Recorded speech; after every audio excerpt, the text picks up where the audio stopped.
ladies and gentlemen. We welcome you to episode number 99 of the Primetime Rundown right here on the Eastern Observer alongside my co-host Mike Szabo. Joey Jarzynka with you. I'm live from Philadelphia. Mike back home in Queens. Mike, good to see you, sir. How are things back home for you? Doing well. We're back in the main studio tonight, so that's always good. And, ready for a really good show tonight. Yeah, it's going to be tons of fun. We've got a really, really good panel on tonight. Of course, we'll be welcoming back our good friend from the fourth period, Dennis Bernstein. DB will be joining us for the first time in probably about a year, so it'll be good to have him back. And of course, Mike, our show is presented to you by Black Cats NYC. Be sure to download their newest album called Free Cake, which is out now. Play loud. Listen on Apple Music, YouTube, SoundCloud, Amazon Music, YouTube Music, Pandora, and Spotify. We've got not only DB coming on to chat the Pacific Division in our NHL preview, our first of the 2022-23 season. But of course, we'll be talking about this past week in the NFL, last night's contest, slugfest between the Chargers and the Chiefs. And also, Mike and myself will be making our week number 2 picks right here on the air. So let's get things started. There's a much more to talk about in addition to what we just listed, but we put that as the much more part.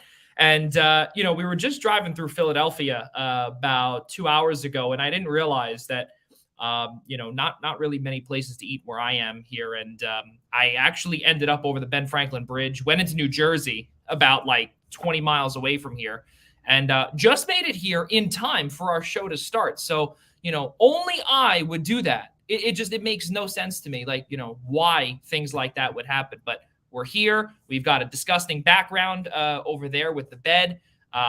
Housekeeping didn't come here today, unfortunately. Could have done it myself, but I decided against that. But let's get things going here. And Mike, we got a chance to see the Chargers and the Chiefs last night, and it looked like it was going to be a Chargers blowout, and it looked like it was going to be Chargers the entire way. The Chiefs couldn't get anything going in the first half, 17-7. The Chargers, they were in front the whole time. They were in the lead, in charge, and they really looked the part.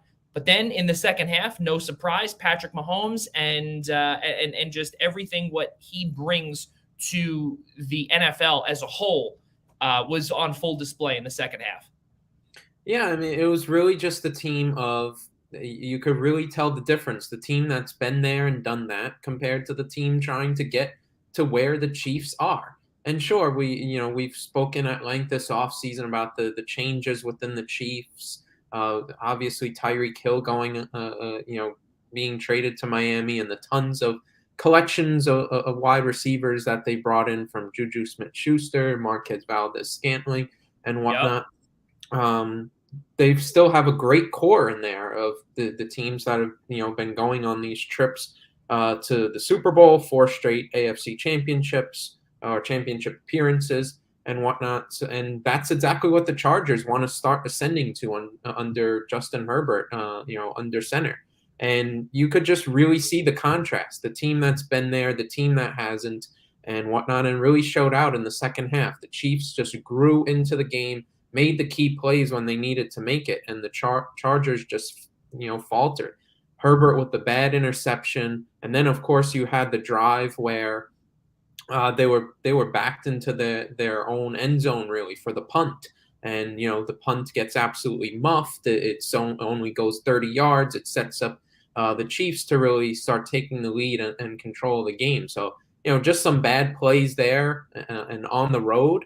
And, all of a sudden, the Chiefs just, that team that they've been the last few years, just find a way. Yeah, I think something else, too, also was when Justin Herbert, he did get hurt. He was diagnosed with a rib cartilage fracture after playing through an injury or playing through that injury in the loss last night. And we got a chance to see Chase Daniel. He did come in for just one play, but a little concerning, you would say, the moment he went down. And he really was laboring, and he immediately pointed towards his side. He was completely uncomfortable. He came out for a play. And obviously that is the NFL rule. If the trainers come on, you got to come out for one play. And then Chase Daniel came in one carry. That was all. But this is something that I would assume that Chargers fans, obviously they can exhale a little bit but still have to take some deep breaths when if Herbert cannot practice come next week. Yeah, I mean, it really seemed like you could tell on the broadcast he was really laboring, Yep. and I think I was listening to the Westwood One call, and they were saying that he seemed almost like a boxer, really trying to cover up and favor that side. So Yep. who knows what the extent of the injury is now and how it will develop over the next week, but. As much as we, just mentioned about some of the errors in the second half and whatnot, and how we've seen, that youth from Justin Herbert the last few years. It's undeniable how talented he is and how good his potential can be as a quarterback, and how much if he's out for an extended period of time, how much of a massive blow that is for the Chargers. Because there's really no room for error given the division they're in. And everybody is really, in a huge position to contend there in that division. Everybody's made big moves and wanting to get to the promised land and to the playoffs and beyond. And you really don't have that much room for error. Literally zero. And the only thing that would be the saving grace that the Chargers do have, Mike, is Austin Eckler. He's one of the top rushing running backs in this entire NFL. But again, what Justin Herbert means to this squad is bar none. Granted, they already lost Keenan Allen due to injury. Mike Williams looked pretty good. Gerald Everett looked pretty good yesterday, just prior to that bad interception in the fourth quarter, which eventually was that pick six.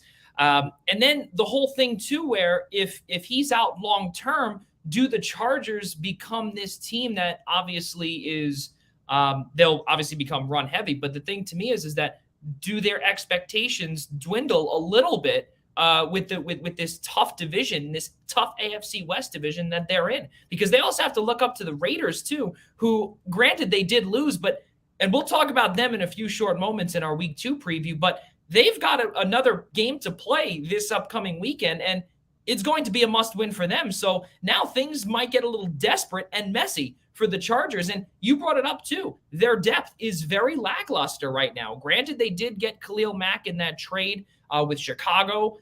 They did lose Melvin Ingram last year. But there's not a lot of depth on this squad. And I have to agree with you. I think there is zero margin for error.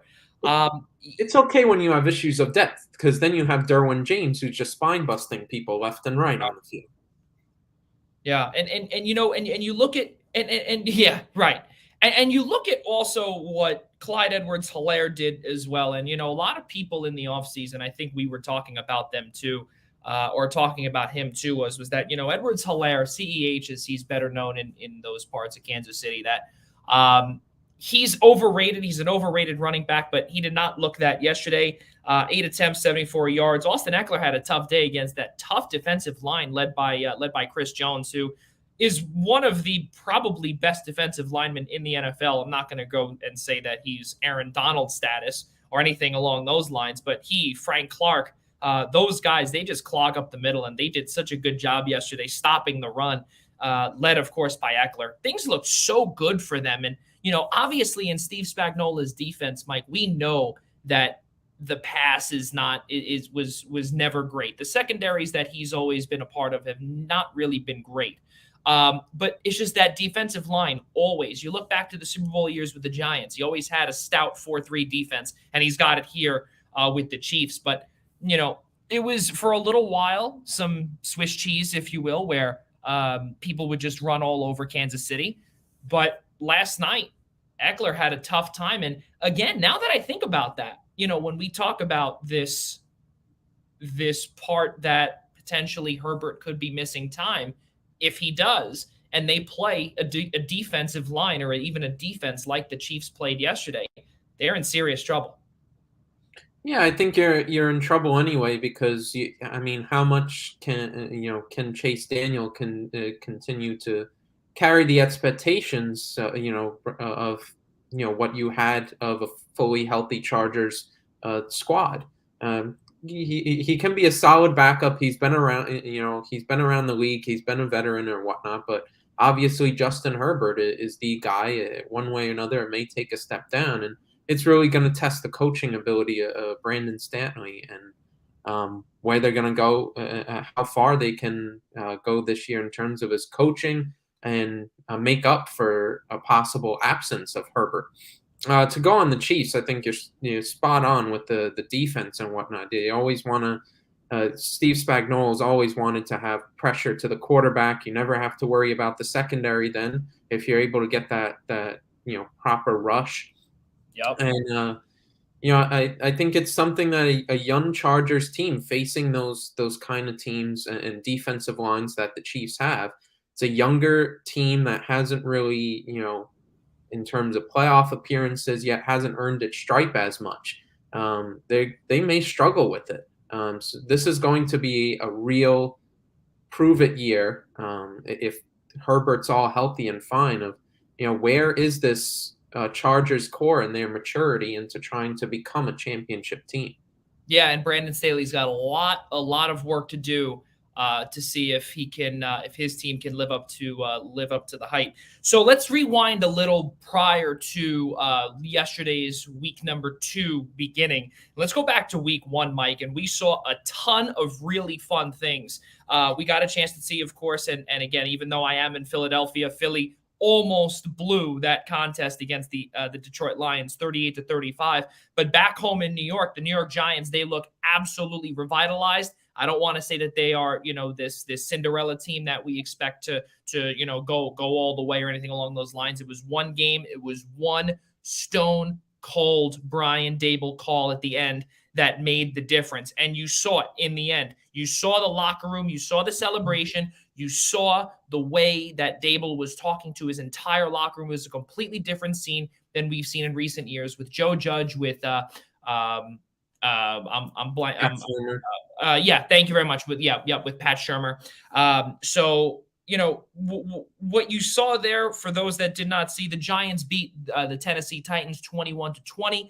A minute 9 to go.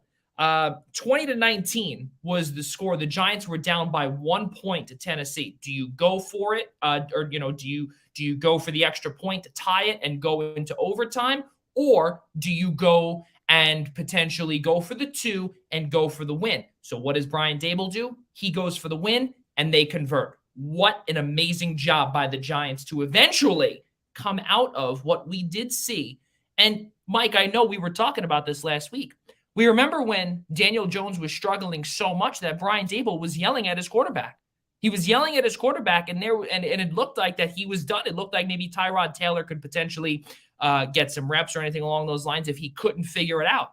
And then after that conversation, the Giants became alive, and the Titans did not know what hit them. Yeah, I think it was just a jolt of reality for Jones, where really hasn't had those type of coaches that we thought were going to be strong personalities, but they really haven't. He's been this guy. The franchise is obviously they drafted him a few years ago. They're sticking behind and whatnot, but you never really saw that from the sidelines. Any of the coaches and whatnot seriously, going after Jones, trying to motivate him or really go after him after a bad play or something like that. You hadn't seen that as much, and I think it was a real jolt to reality to Jones that, listen, this is a different coaching staff and one that didn't draft me, and but at the same time they're putting a lot of faith into me, and someone I always say someone who's criticizing you that hard is one who cares, and I think it was just a moment of reality for Jones that Daboll is a real different kind of coach than the last few coaches that I've been with, and you need to start playing your best football. And I think that sums it up perfectly. Brian Daboll so far, culture changer. And I think it just reflects what New York football has been in the last 5-6 years or whatnot, when we're all celebrating, one game and a week 1 victory like it was a damn Super Bowl. But so I want to temper expectations and all that. The Giants are just going to run ripshot over mediocre teams and go 4-5-0. So I'd want to temper expectations there. But that was probably the most optimism you've seen from a Giants win and a Giants game in 3 to 5 years.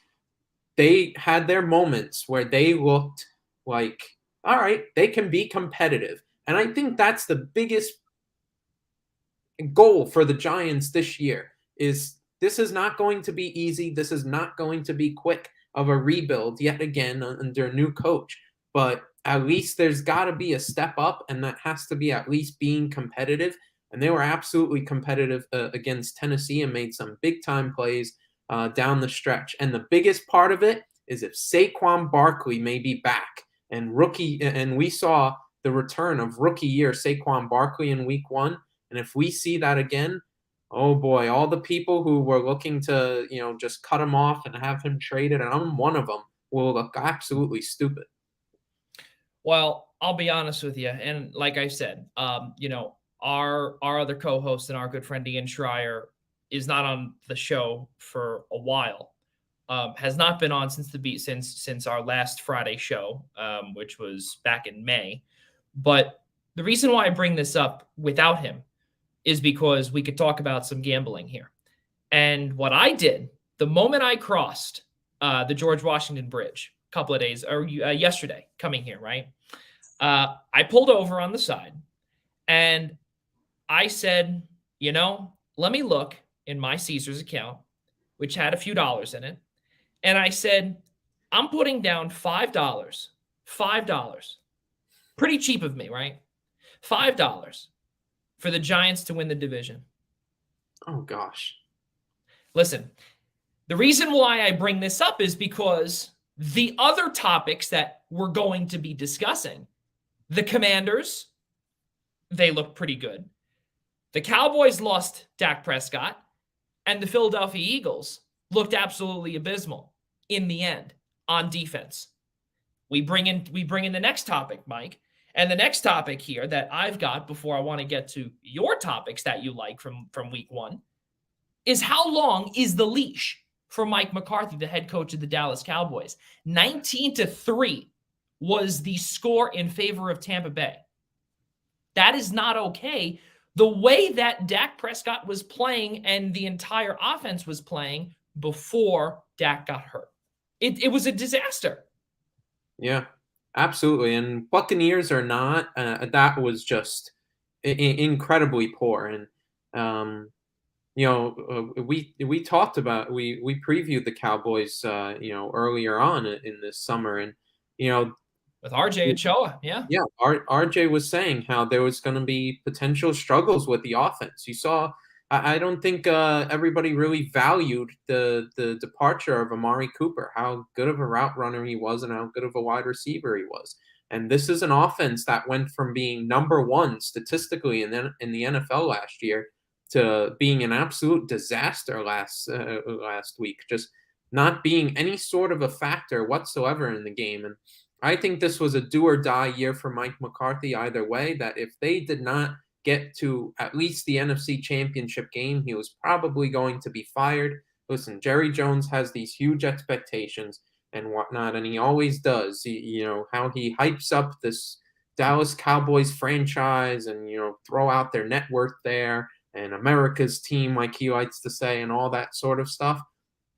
So there's always going to be insane expectations. And I think this, like I said, if the Dallas Cowboys don't make the NFC Championship game, which I can almost guarantee that won't happen unless something bizarre occurs, Mike McCarthy will be gone. I think the leash is just really short. I think he could be gone even sooner. I think if Jerry Jones doesn't see the play improve, I think before the trade deadline, he probably fires him and they probably try and do something on the trade deadline for a quarterback. Yeah, I mean, the thing to me also is that I look at and I say to myself that because Dak Prescott is hurt yet again, does Mike McCarthy's leash extend a tiny bit more?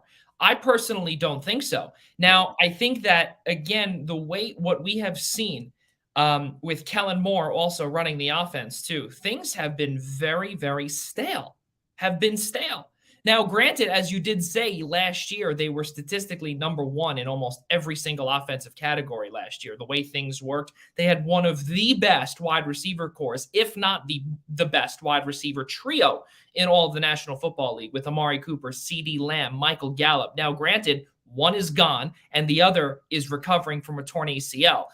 Michael Gallup has worked his way back. He signed a lucrative extension with Dallas in the offseason, which was very, very odd. Things you don't typically see when you're nursing an ACL tear or trying to recover from that.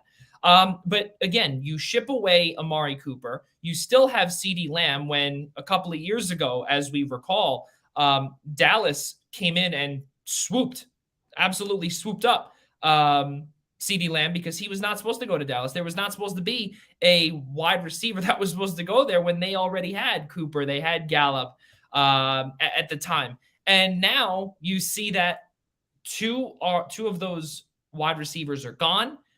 Things looked poor. Dak Prescott went 14 for 29, 134 yards with 1 interception. Zeke Elliott was an absolute disaster, 10 carries for 52 yards. Tony Pollard was really non-existent, 6 carries for 8 yards. The receptions were absolutely terrible. But then again, how much do we say to ourselves that, they're dealing with injuries left and right? We get it. But at the same time, though, is that, as you said, Mike, their expectations are so large that there should be no issues with this team and their depth. That's just the way I look at it. And well, the problem with their depth as well is you're going to have to sacrifice parts of your teams because they paid so much for that offensive line. Yet it's either been injury prone or not as effective as they would have hoped. And I think the largest problem too with the offense is that they're expecting a lot from CeeDee Lamb. Early on, I get this is his third year in the NFL, and they're expecting him to be the number one team, and it's a lot to handle for that sort of franchise. That there's such huge expectations. I mean, we know it. We're in New York sports, and it's very similar with the Dallas Cowboys and that sort of environment and expectations around the team, and they're expecting CeeDee Lamb to be the number one wide receiver. And then what is it after that? With Gallup injured, it's, a combination of, what you would call wide receiver threes and whatnot. It's a stark downgrade from some of the names that you saw and the wide receiver core that you saw the last few years. And this is where Mike McCarthy, again, has to earn his stripes as a coach. And how are you going to scheme around this? I think it always seemed strange when he was brought in, given the fact that it looked like he was absolutely cooked in his time at Green Bay, and maybe time had passed by and it just wasn't working anymore, was becoming too predictable.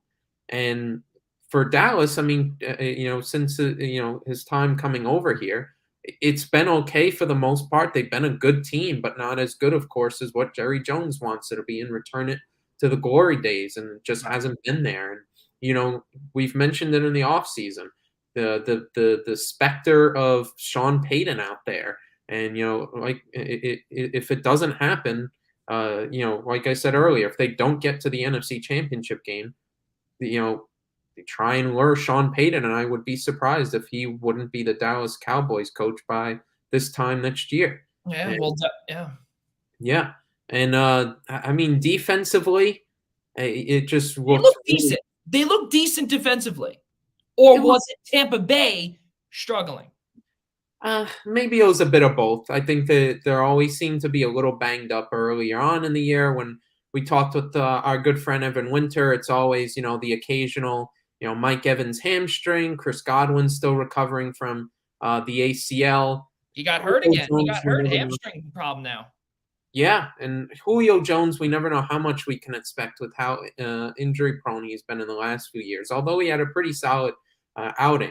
Yes. And it always just seems like with Tom Brady teams that they're always kind of stuck in second gear for the first few years. It always was that way with Bill Belichick in New England, but it seems sometimes that translates over to Tampa Bay as well, which you always want to play your best as the year goes on, and once you get to the prime time, either way. But I think even on the Dallas sort of things, I think a lot of their defensive numbers, sort of got elevated last year, and in terms of carrying over to this year, and a little bit overhyped. I mean, Trayvon Diggs, you expected was going to have a bit of a drop off. Who's going to have another 11 interceptions this year?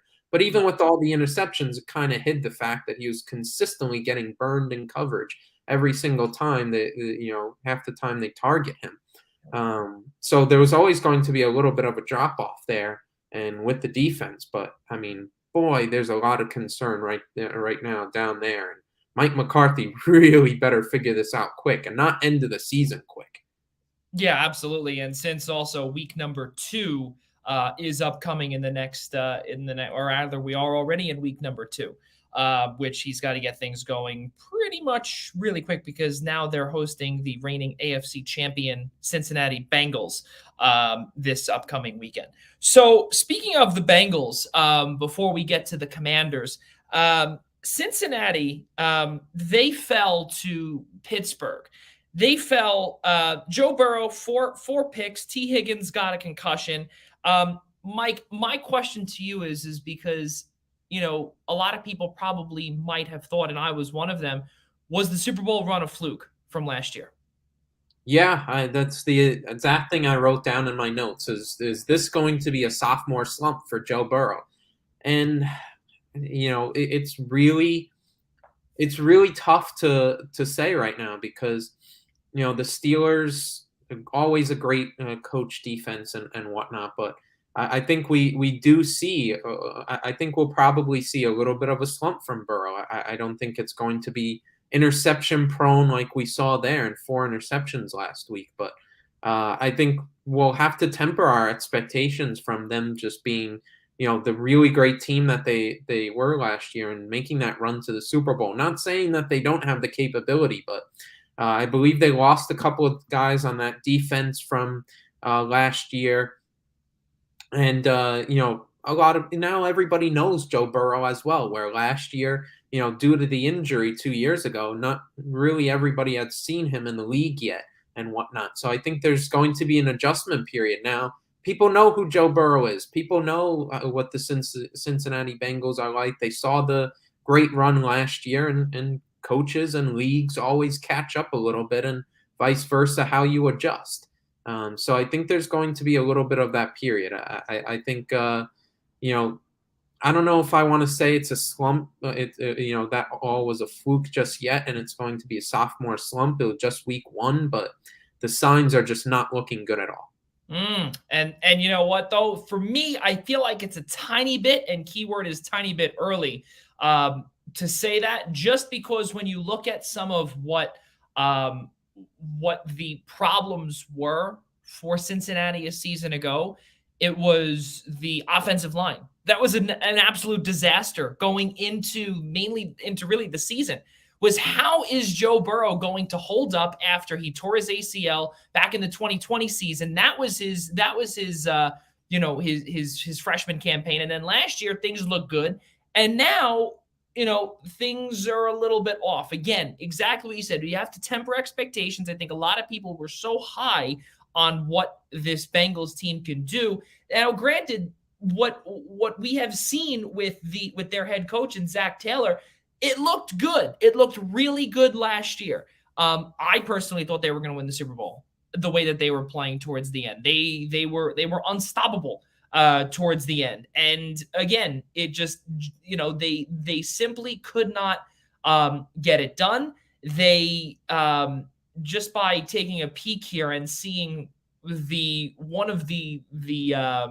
defense, the defense, Trey Hendrickson was another massive player who we spoke about a ton last year.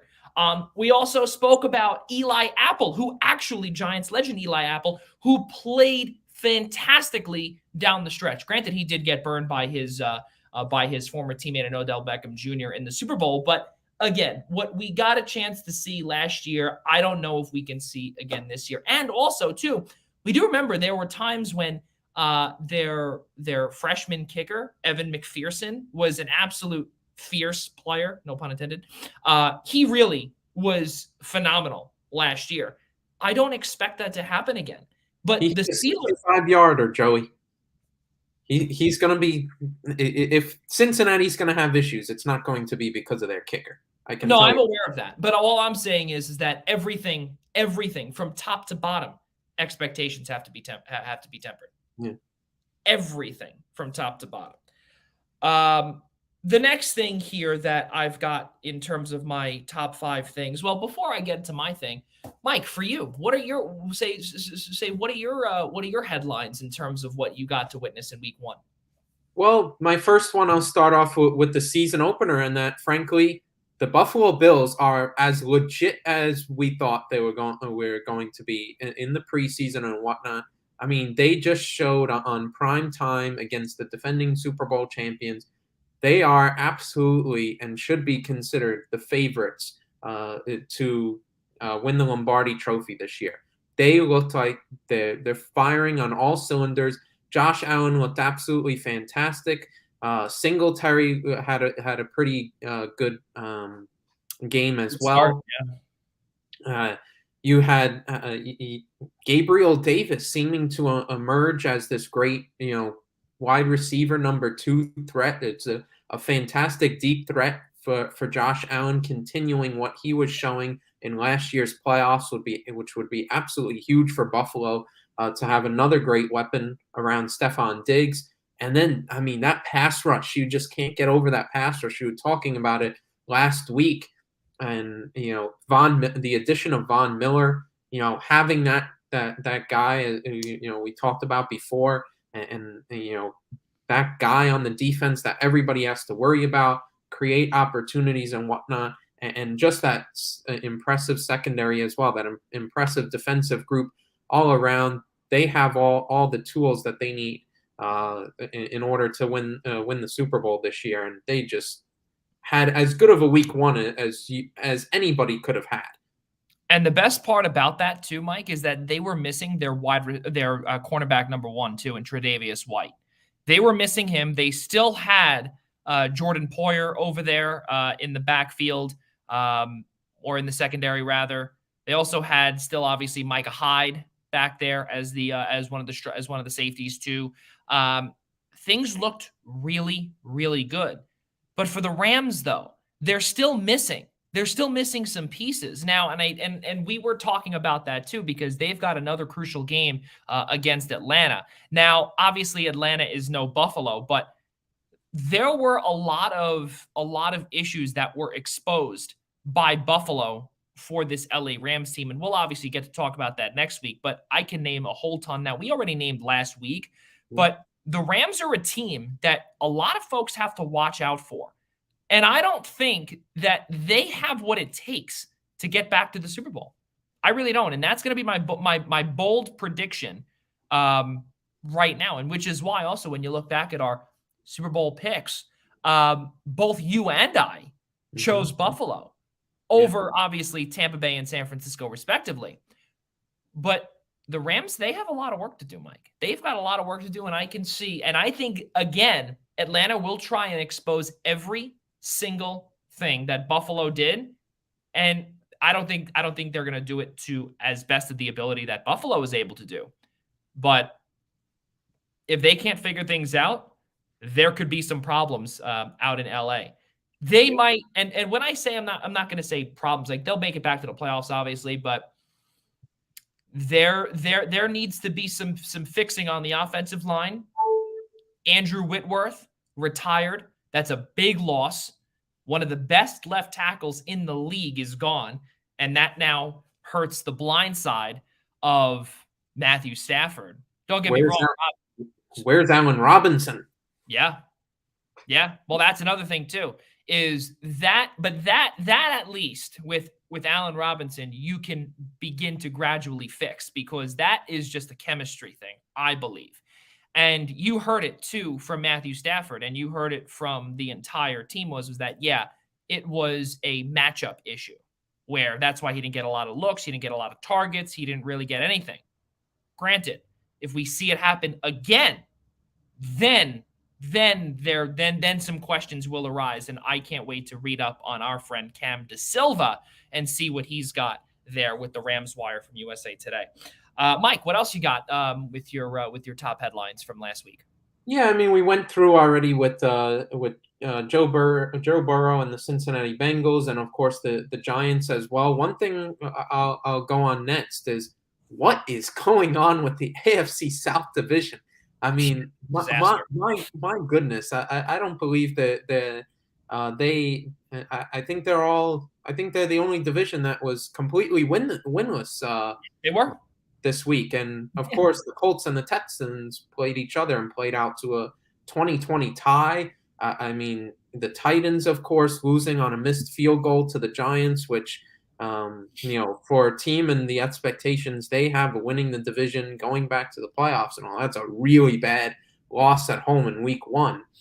And then, of course, the Jaguars losing to the Commanders, which, again, another disappointing year. Who knows where this team is going with Trevor Lawrence and whatnot. It just, there's so many questions around Jacksonville. I mean, good God, this AFC South division, an absolute mess.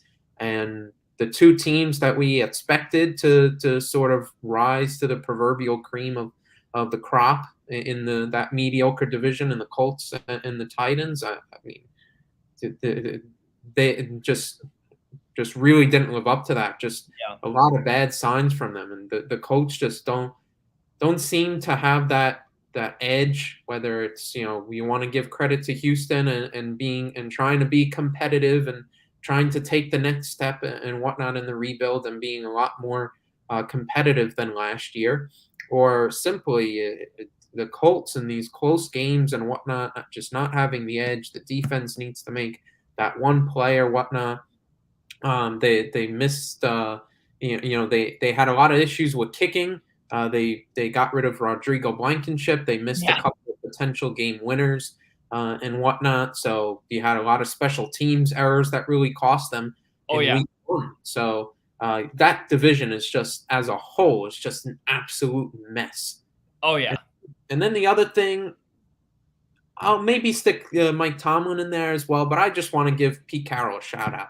I mean, what a fantastic coach that he is. We've said it before, and I think Monday displayed it perfectly once again how good of a coach he is. Too many teams in the NFL, you always see that they're not having the franchise quarterback anymore, the quarterback that they drafted in the lottery and whatnot. It's not working out, or it's been traded, like in the case of Seattle. And now it's these middling journeymen or mediocre guys who didn't work out here and didn't work out there. Oh well, they're going to be a lottery team already. It's that this and that, all that sort of stuff. And these sort of coaches, Mike Tomlin, Pete Carroll, and all, show just how hard it is to win in the NFL and consistently create a competitive product.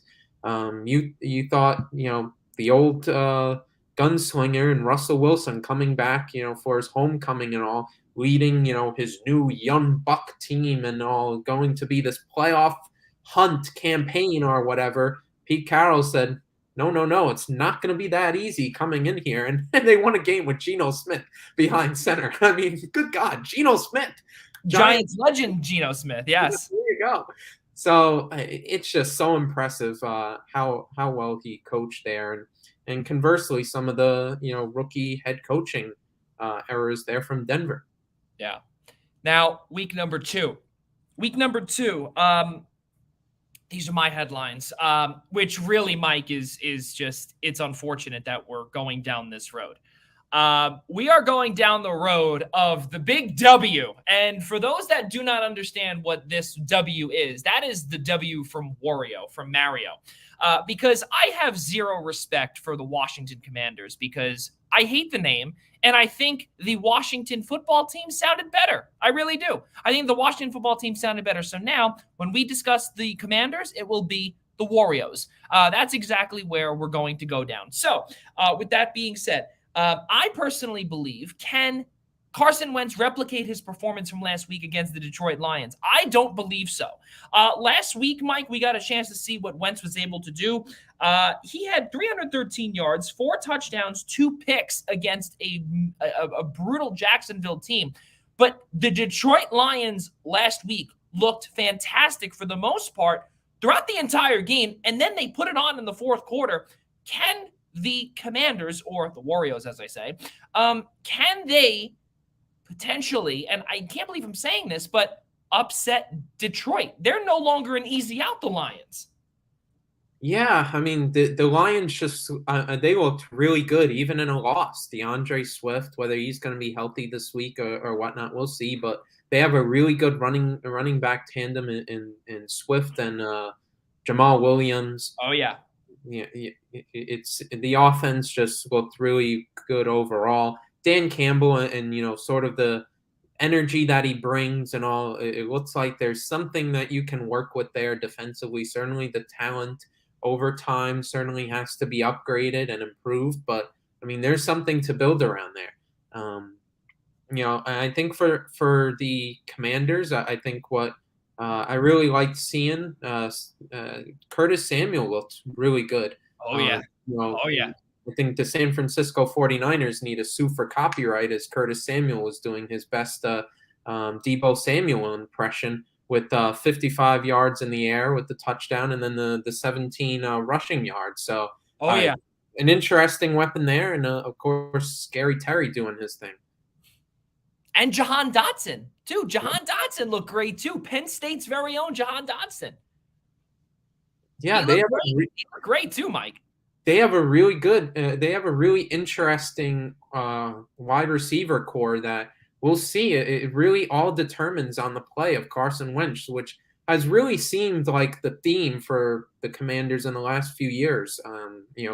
These journeyman sort of quarterbacks, backup guys, and whatnot. And a lot of the team's success is going to really depend on their quarterback play. And so what can they get out of Wentz is really going to resemble where this team is going to go. But they have some interesting weapons. And even on the rushing side of things, when you scheme things well and get things going, Antonio Gibson is not a bad weapon at all. Now, something else, too, just for the lack of time, we do have about 2.5 more minutes in our segment here. This one really concerns me, and I know it concerns our good friend Al Carl as well very much. Matt Patricia calling offensive plays for the New England Patriots. Now, Mike, they looked bad. They looked bad down in Miami, like really bad. This is a team that is supposed to be on the rise. This is a team that after COVID, they did lose a bunch of guys due to opting out. Then last year, they looked really good in the regular season. They got absolutely walloped by Buffalo in the wild card game. But this team is, I can't believe I'm talking about the Patriots being on the rise, but they are, because they've always been up top. But now they lose Tom Brady. They got Mac Jones. They're back on the rise. But with the way we saw, with what we saw against Miami, do we see a duplicate performance from this offense with Matt Patricia calling the plays? And if we do see it, how long is the leash on him?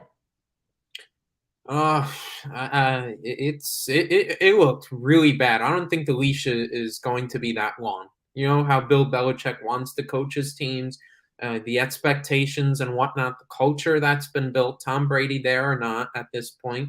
I don't know how long of a leash he's going to have. Like you said, it looked god awful. I mean, it's like me, who was a defender playing soccer, trying to play the number 9 striker. I mean, what are you doing? Like a defensive guy, his entire career. Oh, yeah, let's call some offensive plays. Does the guy even know what a wide receiver short slant is or whatever? Short slant route? Does he even know the route names probably? I mean, is it really going to pick up? Are we going to see a repeat? Absolutely. I mean, look what the Steelers did. Just held down Cincinnati and played out a really entertaining contest there. You think they can't do that against the Patriots? Absolutely. TJ Watt or not, they have a pretty solid secondary built around Minkah Fitzpatrick. And Yeah, I think the Patriots are going to be just as bad again this week. It's just not looking good whatsoever. Well, let's keep rolling on here, and since again for the lack of time, Mike, I wanted to continue on with our week 2 headlines, but with that being said, let's keep the ball rolling here. We've got to make our picks. Let us give you the week number 1 standings. Not only the standings, but also the results. First, we will go with the results. So we look here, and something that our good friend Ian Schraier kept telling me, you, Rob DeLuca, kept saying over and over again, yeah, that Baltimore Jets game, that's a trap. Well, Ian, I got to tell you, that it sounds pretty bad. And, and oddly enough, Ian lost last week. You look, he chose the true trap, which was the tie, Indianapolis and Houston. And Casey Bryant, LP, Larry Patakowicz, and John DeConnie all fell for that trap. I mean, listen, it's not ideal. And for those that don't know, I have sacrificed myself from the Primetime Rundown team. I have now joined the enemy in the Essential Wrestling Podcast. So on my own show, I'm not even on my own team. So Mike Szabo and Ian Schraier are leading the way in terms of, or the captains, if you will, since the Primetime Rundown is also their show. But Rob DeLuca, Mike Szabo, and our good friend Evan Winter are 1-0. And Mike, going back to the standings here one more time, Evan took the Chargers over the Raiders. Talk about a bold pick to go that route. Oh, my goodness. Yeah, I mean, Evan so far coming into the league, I mean, my goodness, he's bold, really going for it. I love it. But it's really refreshing seeing that energy. Such bold picks and so early on out of the gate. And I think what's crazy is that I couldn't carry us last year, but it looks like now that we are starting from scratch, and I'll be carrying the Essential Wrestling Podcast, guys. So let's go EWP and boo to the Primetime Rundown. That's right. That is the motto that we're going with. Mike, your pick for this for week number 2. Who do you got? I feel like I should go very bold, and since I just hyped them up so much, and go with the Pittsburgh Steelers over the New England Patriots. Wow. That is. Are you keeping it? Are we locking it in? That's tough. Let's make this, put a 30-second clock on me. Yeah, right. We could do the hair. Here, we'll give that for. All right, all the way down there. There you go. Yeah, I mean, I almost feel obligated given the fact that I said the Patriots are going to look so god awful again, but and especially Pittsburgh is home as well. So you know what? Life is short. Why not? Let's go bold. All right, so your pick will be the Pittsburgh Steelers over the New England Patriots. That is a bold pick, no doubt about it. My pick is pretty much the same routine as what we have seen. The Cleveland Browns and Patriots legend Jacoby Brissett will make the New York Jets look silly once again. And the reason why we go down that route is because of what we have seen with Joe Flacco. It was a legitimate disaster. Bring in Mike White. You heard the chants, Mike White, Mike White. That's what you wanted. The Jets fans wanted him against the Ravens last weekend. It simply did not happen. Things did not look good with the Jets. And now you've got Robert Saleh telling the media that I've got receipts. These are things that you simply don't say after week 1. You don't do that. I think things are on a little bit of a downfall once again, or they're pretty much staying down and below the street level for the New York Jets. So they will fall to the Cleveland Browns this weekend, and that is who I will be picking in this week's Survivor Pool. Mike, let's keep on rolling here. Let's go to Major League Baseball. The New York Yankees and Aaron Judge, 57 home runs.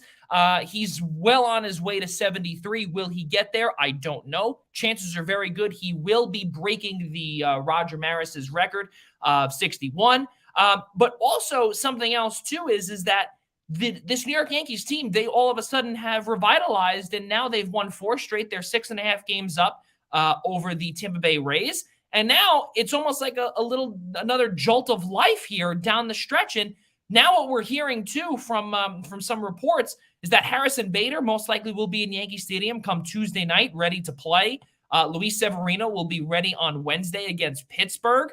That's a big deal. The Yankees are about to be taking on the Milwaukee Brewers out in Milwaukee in about 20 minutes or so. This team is on an upswing here, and Milwaukee is extremely desperate. If the Yankees can continue going on here, they could potentially be a team to watch out for. Are they World Series worthy yet? I don't think so. But this is a team that is back to being on the rise. Yeah, I think this is exactly what the doctor ordered after all the mediocrity that we've been seeing and talking about for almost the last 2 months. And now finally they're starting to pick it up once again, and injuries have really hit them as well. It's been a problem for the lineup. You think about some of the regulars over the last month that have fell. Anthony Rizzo really being babied with the back injury, and then now it's the injured list and the headaches as a result of the epidural injection and whatnot. Benintendi, having the bone issue in his wrist, snapping in the swing. Carpenter way back when, LeMahieu, which is mind-boggling to me that he was playing with practically a broken toe or something like that for a month or so throughout the first half of the summertime, and now, of course, that's resulted with him on the injured list. But yet they've won 8 out of their last 10, and the talent around Aaron Judge. Aaron Judge has continued to do what he's been doing all season, which feel like we've seemed to almost take for granted. We've seen it so consistently enough this season. But I mean, just to highlight him for 1 second, I think for most Yankee fans my age or around your age, Joey, I think probably the greatest individual season that you've seen probably in our lifetime was probably, steroids or not, 2007 Alex Rodriguez. And Aaron Judge is doing this without the specter of steroids and having, one of the best offensive seasons for an individual player in the last 20, maybe almost 25 years in baseball. I would be shocked he doesn't hit the record. I think he's probably going to hit 63, 64 home runs when all is said and done in the regular season. He is just making absolute history. It is fantastic to watch, and we should never, ever take for granted the season that we're watching, no matter the career that he goes on to have, hopefully in pinstripes. And around him, the talent is starting to pick up once again. IKF, to start out with him first. We've gone through ups and downs with him, and there's been a lot of talk in terms of the lackluster hitting, the label that's been put on him as the singles hitter, and the mediocre defense at shortstop. Well, we talked about it last week, how he should be moved to third. I don't get what's the resistance over it, not playing Peraza, et cetera, et cetera. But his bat has started to pick up again. He's hitting 350 in the month of September.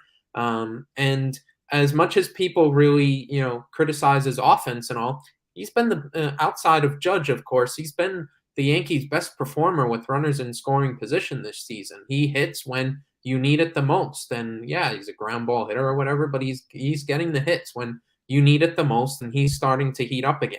Gleyber Torres is the biggest one. He's looked a lot better in the last 2 weeks. His swings look a lot better. If he can get back to being, himself that he was in the first half, where he was almost a borderline all-star candidate, it really just improves this lineup massively, really lengthens out this lineup. And I think it was on Talkin' Yance, that podcast. I think they had Ian Happ on, and they sort of brought up Gleyber Torres and how he's really just been bogged down and in his head after the trade rumors that were made at the deadline. The Yankees seemed to, or not even the Yankees, but teams were calling on Torres. There was, of course, the rumor of a failed trade with Miami for their starter Pablo Lopez, whether or not Gleyber Torres was involved in some sort of those talks or whatever. But I mean, just to even just go off of what they were saying, it was absolutely true. And Gleyber Torres, how active he is on social media and whatnot, I'm sure he wasn't immune to hearing these things, and maybe it really did affect him over this last month and a half or so, where he was just absolutely poor. But it seems like maybe he's starting to come out of that. And if you see the first half Gleyber Torres throughout the rest of the way and into October, boy, that's huge for the Yankees. Yeah, absolutely. And I think really seeing a majority of the team just continue to traject upward is absolutely massive for this Yankees team and really their playoff hopes, because in my opinion, I thought that they were going to be a one and done. They'll get the bye. They'll be the probable 2 seed in the American League, and whoever would be playing them, one of the winners out of the wild card, would be just absolutely running through them at Yankee Stadium. I wouldn't expect anything less at that point, but now things are changing. Now the Yankees are getting a tiny bit healthier. Can this team kind of turn the tide around a bit? Can they get healthy, but can they also perform and stay healthy at the same time? That is going to be, I think, the biggest key. And now we're seeing with Harrison Bader coming back too, we know about his defense. We're not so sure about his offense. And again, we know what he's capable of in center field. So we'll see what the deal is there. I'm still concerned though about the pitching in this playoff in the playoffs. If they can get things together, Mike Garrett Cole was paid as an ace. I don't know if he can get things done in the playoffs as an ace. We saw it last year against Boston. He was an absolute atrocity up in Fenway. It was over in the wild card game. And I get that he's had really bad numbers in Boston, like historically bad numbers in Boston, granted. But then again, there are times when he has 14 strikeouts against Minnesota. Or there are times when he'll have, he'll blame it on something else. And Luis Severino is just waiting in the wings, ready to go. But we remember what he did back in the wild card game back in 2017 against Minnesota, gave up 8 runs in the first inning. A disaster. Granted, they did come back and win the game, but still, there's a lot of question marks for this team, especially on the pitching side too. And Frankie Montas too, I'm not bought in on him 100% yet. Yeah, Montas he's really hasn't lived up to a lot of things since being traded over. I don't think anybody was expecting a true ace when trading for Montas. I think that was absolutely unreasonable to expect. Maybe you were hoping for a good number 2. He's probably closer to a good number 3, which I don't know how much you love the deal then if that's going to be the case. But he, again, like, this is the risk. He's never been on this stage. So once you get toward the tail end of the regular season into the playoffs and whatnot, he's never been in this stage. Garrett Cole, listen, there's a lot of things about him we could go on for a while. It's which version of him you're going to see. He was fantastic in the shortened season, postseason, no crowd and whatnot. He was fantastic in that 2020 and the unfortunate one and done exit. He was absolutely the ace that the Yankees were looking for. In 2021, it was Fenway Park. For whatever reason, the man is not able to pitch in Fenway Park, and that extends past the Yankee uniform. Even when he was, ungodly, absolutely unhittable Houston Astros Garrett Cole, for whatever reason, there was some hijinks on him at Fenway Park, and of course, then the Pittsburgh Pirates days too, and the limited numbers there. Yep. So whatever reason, there's some voodoo on him at Fenway or whatever. I don't think we'll ever truly know the answer on Garrett Cole. Can he be this $36 million ace? Can he pitch these big games and whatnot until we see it?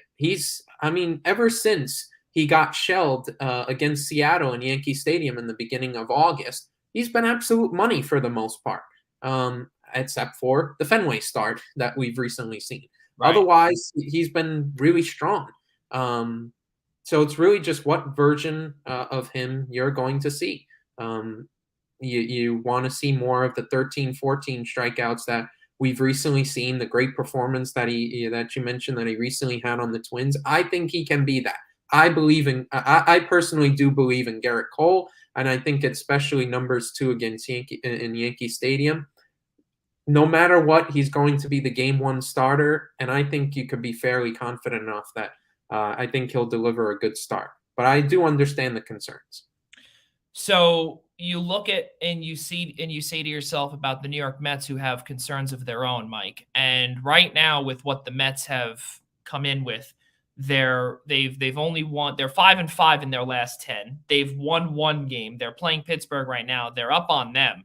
But Atlanta, awfully close, right? The defending World Series champions, right behind them, just a game back. And they're struggling a little bit too, but they're playing Philadelphia. So I think this Mets team, they are really, really rooting on this Phillies team. Crazy enough to say. Yeah, I mean they just need a break to just get some breathing room here, and really I think the biggest thing with the Mets you've seen is really their offense struggling. Oh yeah, a little bit. The pitching has been a big problem. Yeah, DeGrom got his 10 strikeouts, but it wasn't a pretty performance against a lowly Cubs team, and getting swept against Chicago for a team that the Mets want to be and where they're at in this stage of the season. I mean that's absolutely inexcusable. They really need to start picking up, just find one last jolt of life to just finish off this season, finish off this division, and get to the real season, and that's the postseason, which I mean, I think they're absolutely geared up for. I think the biggest problem with them that we're going to talk about, depending how their season goes, is how they skimped on the DH position at the trade deadline, and it worked for a time in the first week or two with Darren Ruff and Daniel Vogelbach, and he became a cult hero and all that sort of stuff. But it's been bad for the last month. It showed these guys are platoon hitters for a reason, and secondary depth guys for a reason. That the Mets thought they were clever going this interesting route with skimping on the position. It hasn't worked, and who knows, it could come back to haunt them. Well, there's another team that's actually out in Los Angeles right now that I've got to ask our good friend DB this, because in addition to, well, first off, DB, hello, and it has been such a long time since we've seen you, so welcome back, my friend. How are things out in LA before we get to the Dodger question for you, that impromptu Dodger question? Double J, Mike, it's great to be back with you. Things are great.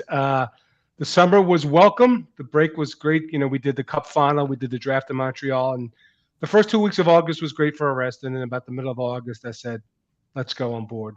So I'm ready for the season to start. So, and yes, you could ask me a Dodger question, but I was born in the Bronx. I'm a dyed-in-the-wool Yankee fan. But let's have at it.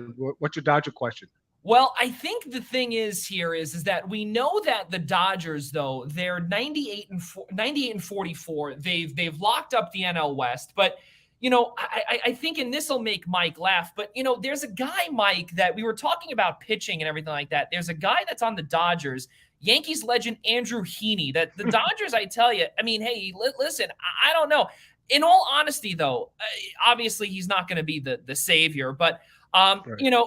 Do the Dodgers have what it takes to get back to the World Series? Do they have what it say? Will they falter? In the division, in the NLDS and the NLCS. What do you see with them, DB? Well, Double J, I don't think they'll lose in the divisional round, because a couple of things. Heaney's going to be a bullpen option, because you're going to have Urias, Anderson, and I guess Gosselin, and maybe Dustin May. So the pitching in lines. I watch this team every night. This family season ticket holders. My wife's a huge Dodger fan, so she makes me watch the Dodgers every night at 7:30 local.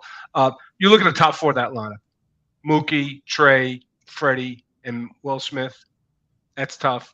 That's where the strength of this team lies. Because when you look at the bottom of the order, look, Bellinger's making some inroads. Max Muncy's still trying to recover from that elbow injury he had last season, which really hurt them in the postseason. Yep. So yeah, they should get now. But the Mets, look, if the Mets are going to throw, Max, Jake, and Bassett at them, that's going to be a tough team to beat. Now they're going to have more offense than they have now, and there's some guys that are really MIA right now.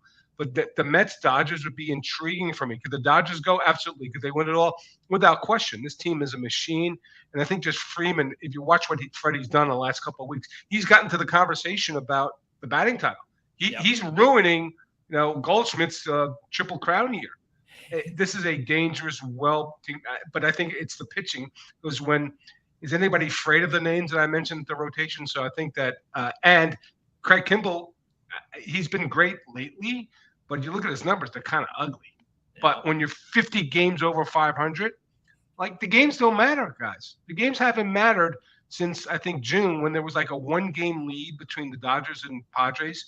Dodgers went and spanked them, and they took off, and now it's a 20-game lead. So whatever you want to project off their numbers here going down the stretch, you can't do it. This is a solid team that's been there, that's certainly equipped in every facet. If a guy like Blake Treinen comes back and he's been having a lot of injuries, I think the back end of the bullpen you might worry about, but they should easily get to the division. But then, given the strength of the Mets pitching, I still think it's a toss-up.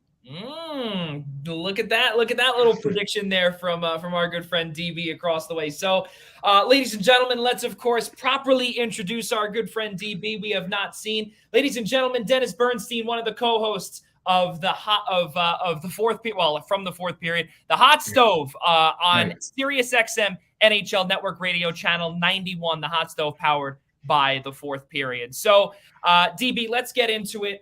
Of course, hockey's back. You're down in El Segundo all the time going to see the LA Kings. And, there's obviously a ton to talk about with the Kings, but we'll wait a little bit on that just because, we'll talk about a little bit of the competition that LA faces this year. Sure. And it seems almost like the Pacific Division has gotten a little bit better. You look at Calgary. We had on Eric Francis during the summer, and we kind of interrupted his summer up at the cottage. He wasn't too happy about that, but he, all was said and done there. Seattle got a little bit better.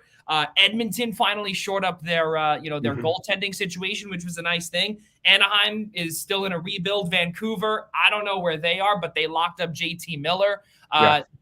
Plenty of questions on defense. Vegas, they've got a lot of goaltender issues. Who knows what it's going to be? Who's going to be back there? DB, I got to start with Calgary with you, just to see what's happened throughout the summer. And obviously the Islanders out here, they don't have Kadri. Everyone thought, and all of the insiders thought that John Shannon, for one, had him locked up on Long Island. That didn't happen. And now you've got Kadri, you've got Huberdeau, you've got Mackenzie Weegar, who's out there.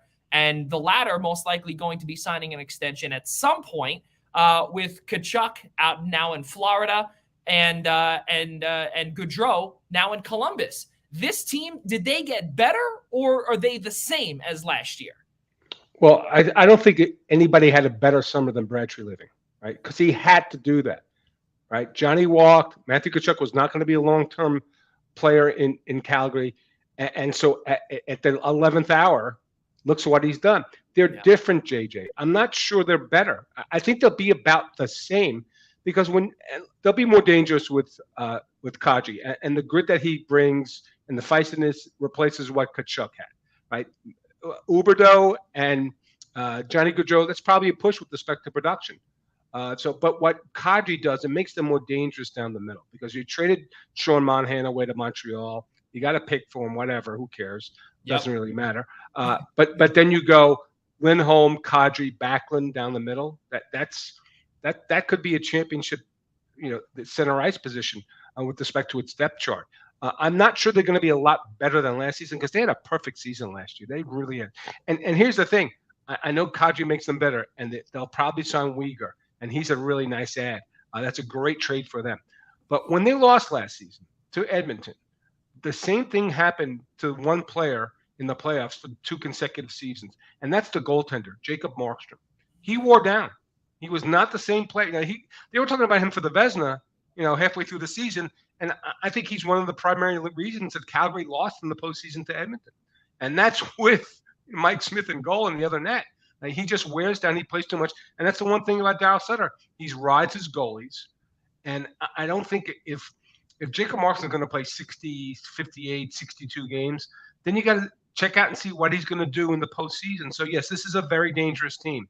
They have enough depth to go to the Cup final, but they got to have better goaltending. Number one, number two, they got to figure out the way to stop the Connor and Leon, which they'll probably face again in the playoffs. So I think just a dangerous team too. I think they're 115 point team. Now, I think what's going to happen, guys, is that the top of the division may not be 115, 117 points, but the bottom, you mentioned Seattle, adding Shane Wright to the mix with Manny Beniers and Yanni Gordon middle. They have a solid depth chart in the middle.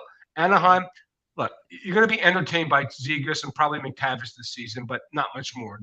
That's a rebuild right there. The San Jose, bless Mike Greer taking on that job, because that's a huge undertaking. It's an older roster. It's beat up.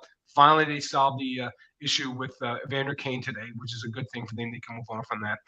But this is going to be a competitive division. And the one thing in Vancouver, you got to watch out. Yeah, they gave JT Miller money. I have no problem with it. But what does that mean for Bo Horvat?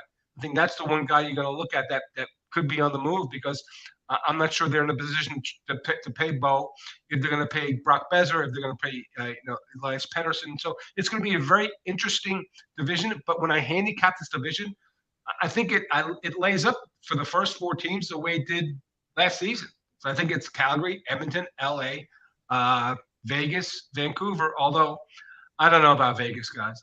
I just don't know. Any one of those goals. Look, I was never a big Robin Leonard fan, and people know that. And that's an on ice. I applaud him for all the stuff he's done to promote what people can do to help people with mental health issues. But he's not a championship goalie to me. I think he's 12-12 in the playoffs. He's not a guy that's going to win you a cup. Never thought he was. But the replacements, and you trade away Pacioretty for nothing, it's a mess. But that's a team that if Jack Eichel raises up and gets 100 points, they still have depth. They still have quality. So a very interesting division, I'd say right now in the moment, because of the depth down the middle and adding Kadri at the, unexpectedly. The Calgary are my favorite to win the division.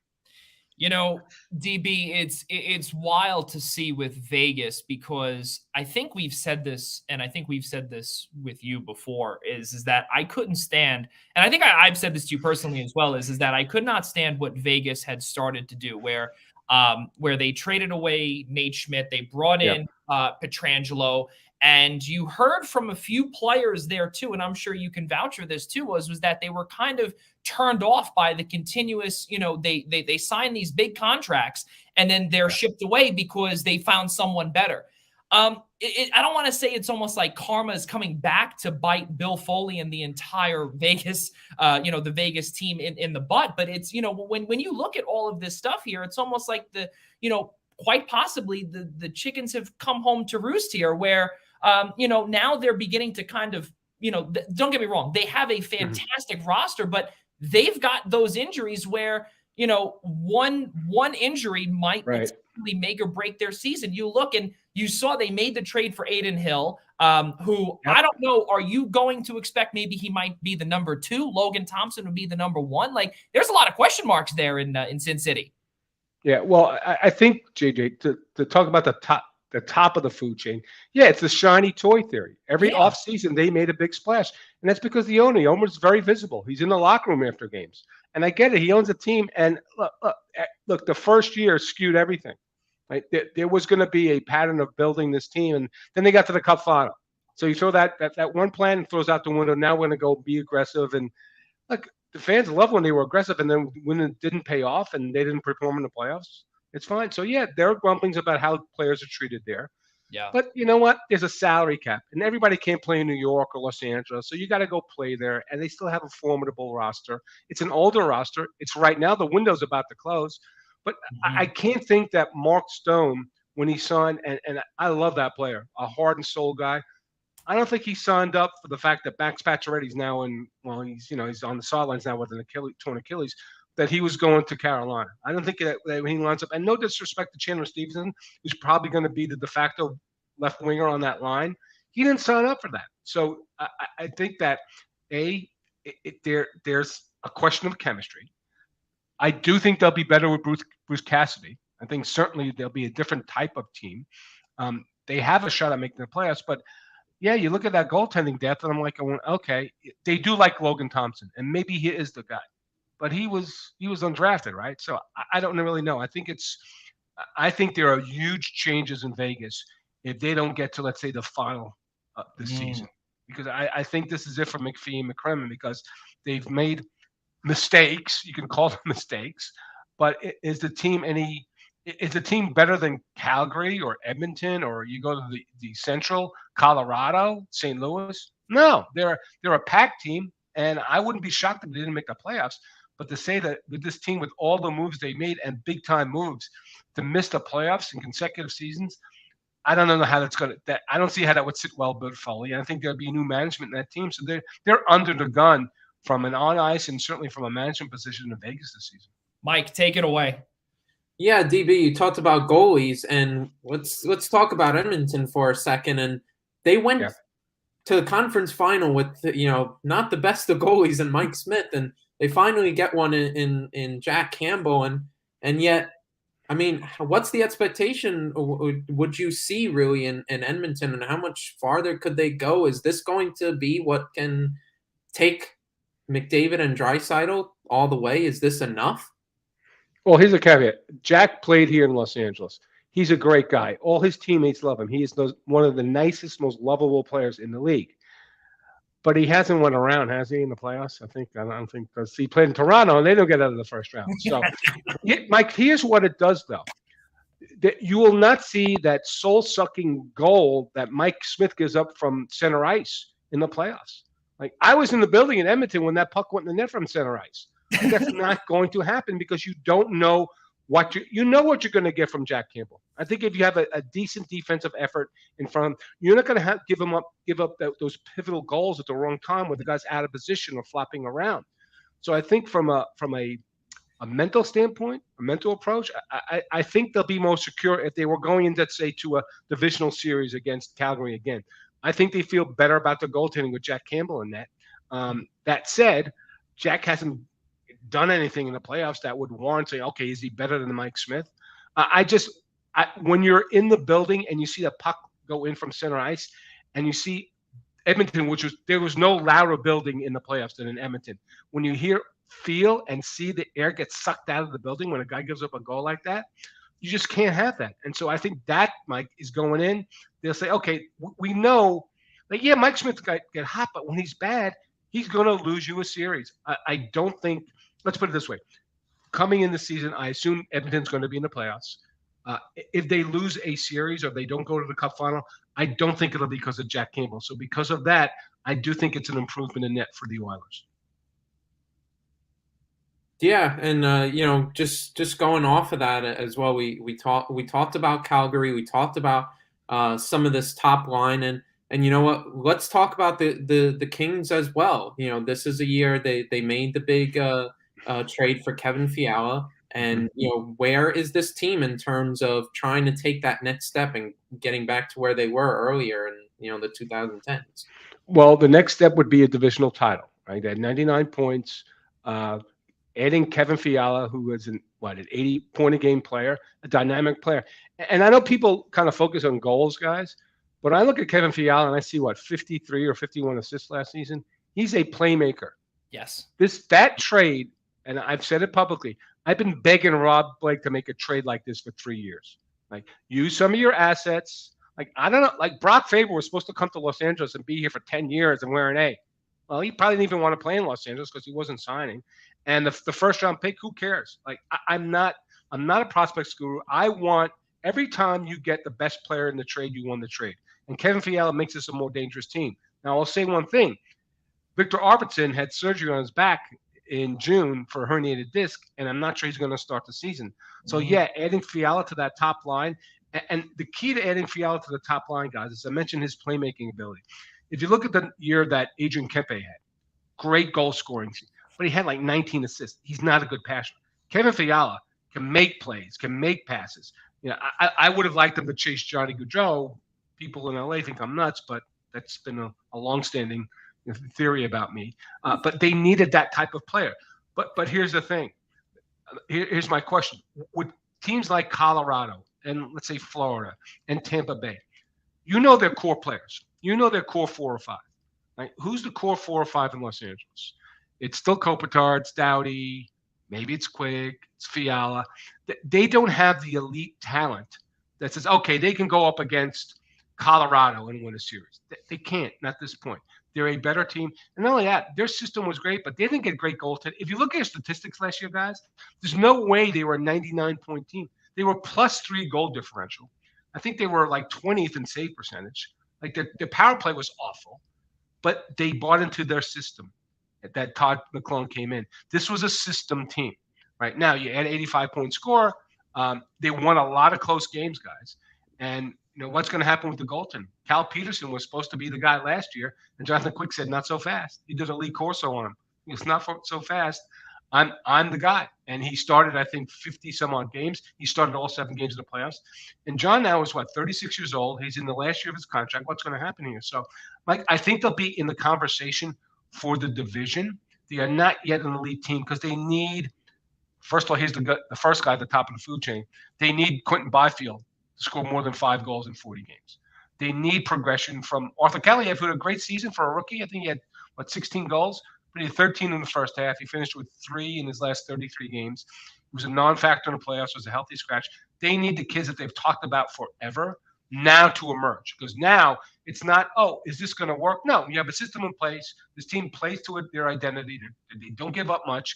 But now to get over the top, you need more offense from this team. I think they were 20th or 22nd in offense. That's never going to win you a title. So I think in the mix for the division, I think we're at least another year away from like a serious contender because they're probably going to have to add at least one more scorer. And I don't see that happening until next offseason. So my next question for you, DB, sticking with the Kings here is that, obviously for you, and I know with our interview series, when you and I first met, something that really stuck out to me was, obviously you're able to go into the locker room, you're able to meet with these guys, and which I'll get to, that in a second, because now the NHL, you're allowed to go back into the room. Yeah. You'll be able to talk with them. That's really good for you, especially since, you really talk with these guys and get to know them and whatnot. But with Dustin Brown retiring, and now could this be a second straight year of potentially Kings royalty, and most notably in Jonathan Quick? Is this his last year in LA? Double J, I'm going to ask him that the first day of camp. I don't know. Does he look? There's nothing more to do for that player, right? He's won 2 cups. He won a Conn Smythe. He's paid. He's a low key guy, so I'm sure he's got more money in the bank than he'll ever need. I'm not sure. It depends. If he comes through this season healthy, and let's say they get to a conference final and lose, and get out of the division, then maybe he signs up for 1 year. I think it's also incumbent on how Cal Peterson plays. Cal Peterson, yeah. Right? Because Cal's getting $5 million this year. Like last year, he was on his entry level. Now he's getting $5 million. They want him to be the man, but they want him to be the man last year. It's intriguing because, Dustin, I know Dustin very well. Dustin didn't decide on hanging up until very late in the season. Right? He had a bad injury in San Jose. His finger got pulverized by a puck in San Jose, and I think just going through all the injuries that he's had over the 18-year career, it's like I've made my legacy. They're going to retire my jersey, and that may come down to Jonathan Quick as well. He may not make a decision in training camp. He may not make a decision by opening night. But if he goes through, let's say, an injury-racked season where he has a knee injury or a groin injury or hamstrings, and just maybe too much because the preparation for these seasons is what gets these guys. And again, with a guy who's set for life, who has established his legacy here, is not going to play for another team. It's very, very interesting. I think it's incumbent on Jonathan Quick's health and how Cal Peterson performs next season. That's a big deal. Cannot wait to see what happens with the Kings, though. Should be tons of fun. But I do want to move over to Seattle for a second because they were able to pry away Oliver Bjorkstrand for a few draft picks, which a lot of teams I know out here on the East Coast were not too happy about. And I can tell you, I know a lot of fans I saw all over social media say, "Well, why couldn't we give up a couple of picks here? Why couldn't we get Oliver Bjorkstrand for a few?" And for what Seattle was able to get for him, or what Seattle was able to give up for him was absolutely fantastic. They also got Andre Burakovsky as well in free agency. I mean, this is a team that slowly is on the rise, I guess. Do you see this team, potentially making a big leap in the standings? Like, I don't know. What do you see there with Seattle? Double J, I don't know if they need to make a big leap in the standings. They have to be way more entertaining. That was a boring ass team last year. Like they were just, and it's Haxtell. I know that's his system, and they were just so, but had no scoring. They weren't. Look. I make it a point to watch almost every game or try to watch every game. I watch these games, sit through a first period. I'm like, wow, this is like the same. This is just terrible. So when they add the scoring, I think their progression will come again. Like we touched on already through center ice. Like what's Matty Beniers going to be? Yeah. Right? They have Yanni Gord, who's a solid. Yanni Gord, again, 21, 27, 48 points. That's a solid season. Right now they have Winberg, who's probably going to play with Bjorkstrand, who's probably going to be on the third line. So I think how well that the center ice play fares in the division that has a lot of really good centers. I think that's number one. Number two, what kind of goaltender is Grubauer going to be? Yeah. Right. He started off poorly, got better in the regular season, and they were supposed to be tough to play against. But when you can't score, you're not that tough to play against. Right. At some point, you have to have offense. So I think that they'll be more exciting. And look, I was saying at the draft, like they have to find a way to get Shane Wright at 4. And nobody, no, there's no way, there's no way, there's no way. And of course, no way. He's 4. And so I think in the future with Beniers and with Gord and Shane Wright, fine. I don't think they're going to make a lot of noise, but they have to be at least more entertaining than last season because the honeymoon, and it's a great building. I was in the building a couple of times last season. Like that honeymoon's going to go last. And people, it's great that, and people love the hockey up there. But at some point, you're going to have to be, if you're not winning, you got to be more entertaining. So to me, I think job number one for Francis and the rest of the organization is to get a better competitive, more entertaining product on the ice. That's a big deal, especially when we do know that Dave Haxtell was an absolute dud where I am in Philadelphia. So it's going to be really tough. So a couple more questions for you, DB, and then Mike is going to do, since Rob DeLuca is not here with us tonight and has not been with us for a while. He also says hello to you, as does Ian. Of course.